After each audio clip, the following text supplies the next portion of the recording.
First, navigate to the Thordata website.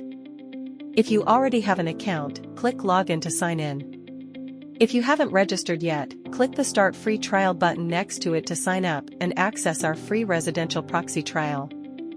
Once you've completed the registration and login process, you'll be automatically redirected to the dashboard.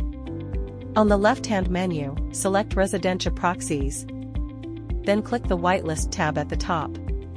Your current IP will be detected automatically. Click the Add button on the right to add it to your whitelist. Enter the IP you wish to whitelist, then click the Confirm button below.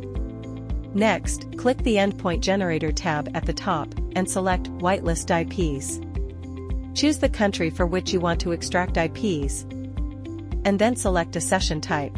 There are two session types: Sticky Session, which provides an IP that remains static for up to 10 minutes, and Rotating Session, which automatically switches to a new IP with every request. After making your selections, the port command on the right will update automatically. You can modify the command format and set the extraction quantity as needed.